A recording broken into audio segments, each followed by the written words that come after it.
ಕಳೆದ ವರ್ಷ ತಾನೇ ಜೋಡಿಯಾಗಿ ಈಗ 2ನೇ ಚಳಿಗಾಲ ಕಾಣ್ತಿರೋ ತರುಣ ದಂಪತಿಗಳು.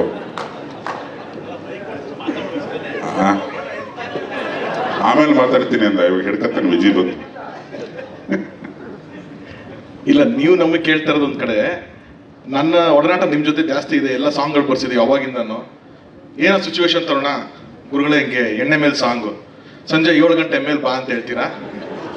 ಅದೇ ಥರ ಒಂದು ವಾತಾವರಣದಲ್ಲಿ ನಮಗೆ ಖಾಲಿ ವಾಟರ್ ಬಾಟ್ಲ್ ಆಗಿರ್ಬೋದು, ಅಥವಾ ಅಲ್ಲಾಡ್ಸು ಎಲ್ಲ ಆ ಥರದೇ. ಮಧ್ಯಾಹ್ನ ಆದ್ರೂ ಅದೇ ಥರ ವಾತಾವರಣ ಇಟ್ಟಿದ್ರಿ. ಯಾವುದೋ ನಾವು ಕಣ್ಣು ಹೊಡೆಯೋಕ್ಕೆ ಬರೀಬೇಕಾದ್ರೆ ಹುಬ್ಳಿ ಭಾಷೆ ಕೇಳ್ಕೊಂಡು ನೀನು ಹುಬ್ಳಿ ಭಾಷೆ ಮಾತಾಡೋ ಅಂತ ಹೇಳಿ ಒಂದು ಇನ್ಸ್ಪಿರೇಷನ್ ತಗೊಂಡು ಬರೀತಿದ್ರಿ. ಈ ಸಾಂಗ್ ಇನ್ಸ್ಪಿರೇಷನ್ ನೀವೇನು ಹೇಳಿ ಸರ್ ಫಸ್ಟು?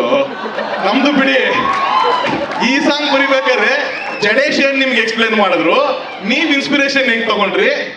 ಇದು ಜಡೇಶನ್ ಕಳಿಸಿದ ಮೇಲೆ ಬರ್ದಿರೋ ಸಾಂಗ್ ಅಂತ ನನಗೆ ಗೊತ್ತಿದ್ದು.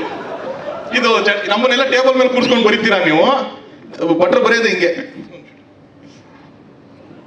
ಇದಾಕೆ ಇದು ತೋರಿಸ್ಬಿಡೋದು ಸೆನ್ಸರ್ ಪ್ರಾಬ್ಲಮ್. ಅದೇ ಭಟ್ರಿಗೆ ಇದು ಗಣೇಶ್ ಬೆಳಗ್ಗೆ ಬರ್ಕೊಡ್ತೀನಿ ಹೋಗು ಅಂತ ಕಳಿಸಿರೋ ಸಾಂಗ್ ಹೇಳಿ. ಇಲ್ಲ, ನಾವು ತುಂಬಾ ಉನ್ನತ ಮಟ್ಟದ ಚರ್ಚೆ ಮಾಡಿದ್ವಿ, ನಾನು ಮತ್ತೆ ವಿಜಿ. ಒಂದು ಸಾಮಾಜಿಕ ಉತ್ಕ್ರಾಂತಿ ಆಗ್ಬೇಕಂತದೊಂದು ಮಟೀರಿಯಲ್ ಹೇಳೋ ವಿಜಿ ಅಂದಾಗ, ಸರ್ ನಮ್ಮನ್ನು ನಿಮ್ಮವೇ ತೆಗೆದ್ರೆ 5 ನಿಮಿಷಕ್ಕೆ ಬಂದ್ಬಿಡ್ತದೆ ಅಂದ. ಯಾವುದೋ ಒಂದು ಬಿಡು ಅಂದೆ. ವಿಜಿ ಮತ್ತೆ ನಾನು ಇಬ್ಬರೇ ವೈಯಕ್ತಿಕವಾಗಿ ಮಾತಾಡೋದನ್ನ ಯಾರನ್ನ ಕೇಳ್ಬಿಟ್ರೆ ಕಿವಿ ಕಿತ್ತೋಗ್ಬಿಡ್ತವೆ ಸರ್. ಅದು ಎಂದೆಂದೂ ಮುಗಿಯದ ಒಂದು ಅಗಾಧವಾದ ಸ್ನೇಹ. ಆಮೇಲೆ ನಾನು ಹೇಳಿದಾಗ ಆಗಲೇ, ನಾನು ಲೋಫರ್ ಅಂದರೆ ನಮ್ಮ ಅಪ್ಪ ಅವನು ಅದೇ ಕೂತ್ಕೊಂಡು ಒಳ್ಳೇದಾಗ್ಲಿ ಮಗನೇ ಅಂತ. ಅಂದರೆ ಆ ವಿಜಿ ಮತ್ತು ವಿಜಿ ಸಹವಾಸದಲ್ಲಿ, ಅಥವಾ ನನ್ನ ವಿಜಿ, ದುನಿಯಾ ಸೂರಿ, ಗಣಪ, ಇವು ಎಲ್ಲರೂ ಒಟ್ಟೊಟ್ಟಿಗೆ ಏನಿಲ್ಲದ ಕಾಲದಿಂದ ಏನೇನೇನೆಲ್ಲ ನೋಡ್ಕೊಂಡು ಬಂದು ನಮಗೆ ಯಶಸ್ಸು, ಸೋಲು, ಮದುವೆ, ಮಕ್ಕಳು ಎಲ್ಲವನ್ನು ನೋಡಿರೋ ಒಂದು ಪ್ಯಾಟರ್ನ್ ಇದೆಯಲ್ಲ, ಅದು ಜಡೇಶನ್ ಸಿಂಕ್ ಆಗಿಲ್ಲ ಬಿಗಿನಿಂಗಲ್ಲಿ. ಈ ನನ್ನ ಮಕ್ಕಳು ಏನು ಮಾಡ್ತಾರೆ, ಒಂದು ಮಗು ಇದೆ ಅಂತ ಹೇಳ್ದಾಗ ಅವನು, ನನಗೆ ಇಷ್ಟು ದೊಡ್ಡ ಮಗು ಇದೆ ಅಂತ ಗೊತ್ತಿರಲಿಲ್ಲ ದುನಿಯಾವಿಜಿಗೆ. ನಿನ್ನ ಪುತ್ರಿನೇ ಅಲ್ವಾ ಮಾಡಿರೋದು? ತಡಿ ಇದೆ ಮಟೀರಿಯಲ್ ಅಂತ ತೆಗೆದೆ. ಈಗ ನಮ್ಮ ಬದುಕಿಂದ ಏನಾರು ತೆಗೆದಿರ್ತಾರೆ, ನಾವು ಕೇಳೋಕ್ಕಾಗಲ್ಲ ನೀನು. ಆ ಥರ ನಿನ್ನ ಮಗಳಿಗೆ ಒಂದು ಧನ್ಯವಾದ ಕಣ. ತುಂಬ ಮುದ್ದಾಗಿ ಕಾಣಿಸ್ತಿದ್ದಾಳೆ. ಆಕೆಗೆ ಇಂಡಸ್ಟ್ರಿಗೆ ಸ್ವಾಗತ. ಯಾಕಂದರೆ ಅಲ್ಲಿ ಕ್ಲೀನಾಗಿ ನಮಗೆ ಒಂದು ಚಾರ್ಟೇ ಸಿಕ್ಬಿಡ್ತು.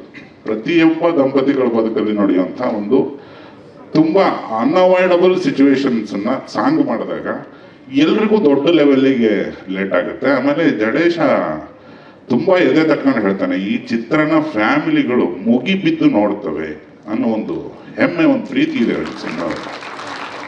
ಆಮೇಲೆ ಫ್ಯಾಮಿಲಿ ಕ್ರೌಡನ್ನು ನಾವು ಎಳಿಬೇಕು ಅಂದರೆ ಅದಕ್ಕೆ ಸರಿಯಾದಂಥದ್ದೊಂದು ತುಂಬ ಕ್ಯೂಟ್ ಆದ್ದು, ತುಂಬ ಡಿಗ್ನಿಫೈಡ್ ಆದ ಏನೋ ಒಂದು ಪೋಣಿಸ್ಬೇಕು. ಇಲ್ಲಾಂದ್ರೆ ಮನೆ ಹತ್ರ ಬಂದ್ಬಿಡ್ತಾನೆ ಅವ್ನು, ಸರಿ ಇಲ್ಲ ಒಂದು ಜಡೇಶ. ಅದನ್ನೆಲ್ಲ ಯೋಚನೆ ಮಾಡಿ ವಿಜಯ ಸಾಮಾನ್ಯ ಅಡ್ಡದಲ್ಲಿ ತಯಾರಾದದ್ದು ಇವೆಲ್ಲ ಇತ್ತು. ನಾನು ವಿಜಯ್ ಸೇರಿದಾಗ ಇನ್ನೇನೇನು ಇರ್ತವೆ ಅನ್ನೋದು ನಿಂಗೆ ಗೊತ್ತೇ ಇಲ್ಲ. ಒಂದು ದಿವಸ ಕಳ್ಕೊಳ್ಳೋಣ ವಿಜಯನ. ಹೋಲಿ ಬಿಡಿ, ಮೇನ್ ಮ್ಯಾಟರ್ ಬಿಟ್ಬೇಕು, ಇದೆಲ್ಲ ಹೇಳಿದ್ರಿ. ಆದರೂ ನಾನು ಸಾಂಗ್ ಬಗ್ಗೆ ಹೇಳ್ತೀನಿ. ಎಲ್ರಿಗೂ ನಮಸ್ಕಾರ. ಲ್ಯಾಂಡ್ ಲಾರ್ಡ್ ಸಿನಿಮಾ ಇದು ಜಡೇಶ್ ನಿರ್ದೇಶಕರು ಹೌದು, ಬಟ್ ಇದು ಯಾವಾಗಲೂ ನನ್ನ ಸಿನಿಮಾ ಥರ ಅನ್ನಿಸ್ತಾ ಇರುತ್ತೆ ನನಗೆ. ಅಷ್ಟು ಹತ್ರ ನಂಗೆ ಜಡೇಶ್ ಇದು ಯಾವಾಗಲೂ. ನಾನು ಯಾವಾಗ ಹೇಳ್ತೀನಿ, ನಮ್ಮ ಆಫೀಸ್ ಸಿನಿಮಾನೇ ಇದು ಅಂತ ಅಂದ್ಬಿಟ್ಟು ಹೇಳ್ತಾ ಇರ್ತೀನಿ. ಜಡೇಶ್ ಆಫೀಸು, ನಮ್ಮ ಆಫೀಸ್ ಒಂದು ರೋಡ್ ಆ ಕಡೆ ಈ ಕಡೆ. ಸೊ ಹಲವಾರು ಡಿಸ್ಕಷನ್ಗಳು ಇದೆ, ಎಲ್ಲದ್ರ ಬಗ್ಗೆನೂ ತುಂಬ ಶೇರ್ ಮಾಡಿ ಇದು ನಮ್ಮದೇ ಸಿನಿಮಾ ಅನ್ನೋ ಥರದ್ದು ಒಂದು ಫೀಲಿಂಗ್ ನನಗೆ ಯಾವಾಗಲೂ.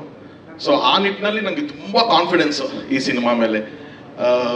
ವಿಜಯ್ ಇಲ್ಲಿವರೆಗೂ ಎಲ್ಲ ಥರ ರೋಲ್ಸ್ ಮಾಡ್ಕೊಂಡು ಬಂದಿದ್ದಾರೆ, ಬಟ್ ಇದು ತುಂಬ ಚಾಲೆಂಜಿಂಗ್ ರೋಲ್ ವಿಜಯ್ ಅವರಿಗೆ. ಆ್ಯಂಡ್ ವಿಜಯ್ ಓಕೆ, ಲಾಸ್ಟ್ ಒಂದು 2-3 ಸಿನಿಮಾ ಹುಡುಗರಿಗೆ ಎಲ್ಲ ಪಡ್ಡೆ ಐಕಳಿಗೆಲ್ಲ ಫುಲ್ ಹಂಗೆ ಹಿಂಗೆ ಬಲೆ ಹಾಕಿ ಎಳೆದು ಹಿಂಗೆ ಹಿಡ್ಕೊಂಡ್ಬಿಟ್ಟಿದ್ದಾರೆ. ಈ ಸಿನಿಮಾ ಪಕ್ಕ family audience, Vijay first day ಬರೋ ಥರದ್ದು ಒಂದು ಸಿನಿಮಾ ಇದು. ಆ್ಯಂಡ್ ಅದನ್ನು ತುಂಬ ಧೈರ್ಯವಾಗಿ ನಾನು ಹೇಳ್ತೀನಿ. ಆ್ಯಂಡ್ ಸಾಂಗ್ ಬಗ್ಗೆ ಅಂತ ಬಂದಾಗ, Ajju is the hero of this song. Ajaneesh ಅವರು ಯಾರೋ ಪ್ರೊಡ್ಯೂಸರ್ ಅನ್ನೋದ್ರು, ಲೇಟಾಗಿ ಕೊಟ್ಟರು ಲೇಟೆಸ್ಟ್ ಆಗಿ ಕೊಡ್ತಾರೆ ಅಂತ. ನಾನು ಇದೊಂದು ಓಪನ್ ಸ್ಟೇಜ್ ಮೇಲೆ ಹೇಳ್ತೀನಿ, ಖಂಡಿತವಾಗ್ಲೂ ಯಾವ ಮ್ಯೂಸಿಕ್ ಡೈರೆಕ್ಟರ್ಸ್ಗಳದ್ದು ತಪ್ಪಿಲ್ಲ ಸರ್ ಲೇಟಾಗಿ ಕೊಡೋದು. ನಮ್ಗಳು ತಪ್ಪು ಸರ್ ಡೈರೆಕ್ಟರ್ಗಳು. ನಾವು ಟ್ಯೂನ್ ಓಕೆ ಮಾಡಲ್ಲ, ಇದು ಇನ್ನೊಂದು ಮತ್ತೊಂದು ಅಂತ ನಾವು ಕರೆಕ್ಷನ್ ಮಾಡ್ತಿರ್ತೀವಿ ಸರ್. ಫಾಲ್ಟು ನಮ್ದಿರುತ್ತೆ, ಆನಂದ ಪಟ್ಬಿಟ್ಟ ಪಿಕ್ಚರ್. ನಮ್ದಿರುತ್ತೆ.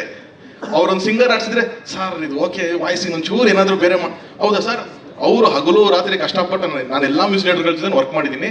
ಸೊ ನಾನು ಅವ್ರ ಪರವಾಗಿ ಹೇಳ್ತೀನಿ, ಸಾಂಗ್ ಸರ್ ನಾವು ನಿಮ್ಮ ಹತ್ರ ಬಂದಾಗ ಪ್ರೊಡ್ಯೂಸರ್ ಹತ್ರ ಬಂದಾಗ ಸರ್ ಮ್ಯೂಸಿಕ್ ಡೈರೆಕ್ಟರ್ ಕೊಡ್ತಾ ಇಲ್ಲ ಸರ್ ಸಾಂಗ್ ಅಂತ ಹೇಳಿರ್ತೀವಿ, ನಮ್ದು ಇರುತ್ತೆ ಸರ್ ಅಲ್ಲಿ ಎಫರ್ಟು.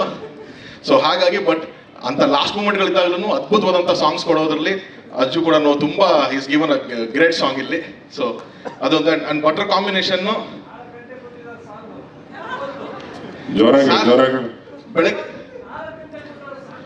ಸಂಜೆ 4 ಗಂಟೆಗ ಸರ್ ಹಾಡಿರೋದೇ ಬೆಳಗ್ಗೆ 4 ಗಂಟೆಗೆ. ಬೆಳಗ್ಗೆ 4 ಗಂಟೆಗೆ ಅದು ಸಾಕ್ಷಿ ನಾನೇ ಆಡಿಸಿದ್ದು ಸರ್. ದಯವಿಟ್ಟು ಕ್ಷಮಿಸಿ, ಈ ತರ ತುಂಬಾ ವರ್ಷದಿಂದ ಈ ಬಾರನ್ನ ಎತ್ಕೊಂಡಿದ್ದೆ ಮನಸ್ಸಲ್ಲಿ, ನನ್ನ ಪರವಾಗಿ ಧ್ವನಿ ಎತ್ತಿದ್ದಕ್ಕೆ. ಏಕೈಕ ಬ್ಯಾಚುಲರ್ ಬೇರೆ ನಾನು, so I was left alone there.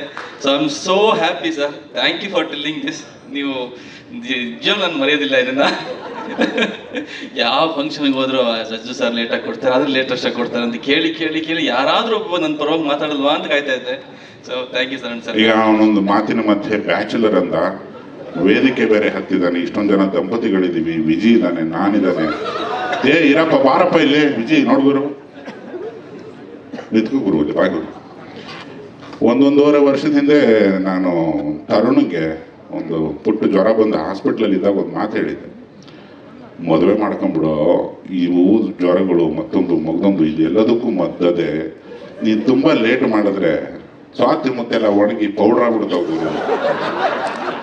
ಅದನ್ನು ತುಂಬ ಸೀರಿಯಸ್ ಆಗಿ ತಗೊಂಡು ಅವನು ಮದುವೆ ಆಗಿದೆ. ಇದನ್ನು ನಾನು ಹೇಳಿದ್ದೇನೆ ನೋಡ್ರಿ, ಕರೆಕ್ಟಾಗಿ ಹೇಳ. ಅದನ್ನು ಲಿರಿಕ್ ಮಾಡೋದಕ್ಕೂ ಪ್ರಯತ್ನ ಪಟ್ವಿ. ಒಪ್ಕೊಂಡಂತ ಹುಡುಗಿ ಮತ್ತು ದಂಪತಿಗೆ ಸುಮಾರು ಜನ ಮದುವೆಗೆ ಬಂದಿಲ್ಲ, ಎಲ್ಲ ನಿನ್ನ ಶುಭಾಶಯ ಕಣ. ಇದೇ ಥರ ನಾನು ಅಜ್ಜಗೂ ಹೇಳ್ತೀನಿ, ಅಜ್ಜೋ ವೇದಿಕೆ ಹಾಕ್ಬಿಟ್ಟು ಮೈಕ್ ಹಿಡ್ಕೊಂಡು ನಾನು ಬ್ಯಾಚುಲರು ಅಂತ ಮಾರ್ಕೆಟಿಂಗ್ ಮಾಡಬೇಡ, ಯಾವ್ದಾನ ಕಟ್ಕೊಂಡ್ಬಿಡುಗರು. ಇದು ಸೇಮ್ ಡೈಲಾಗ್, ಸ್ವಾತಿ ಮುತ್ತೆಲ್ಲ ಒಣಗಿ ಪೌಡ್ರ್ ಆಗೋಕೆ ಮುಂಚೆ ಮದುವೆ ಆಗ್ಬಿಡು ಅಂತ ನಮ್ಮ ಕಳಕಳಿಯ ಪ್ರಾರ್ಥನೆ. ಈ ಸಿನಿಮಾ ಈ ಹಾಡಿನಾದ್ರೂ ಮದುವೆ ಆಗಲಿ ಅನ್ನೋದು ನಮ್ಮ ಸಮಸ್ತ ತಂಡದ ಒಂದು ಆಶೆ ಆಗ್ಬೋದು.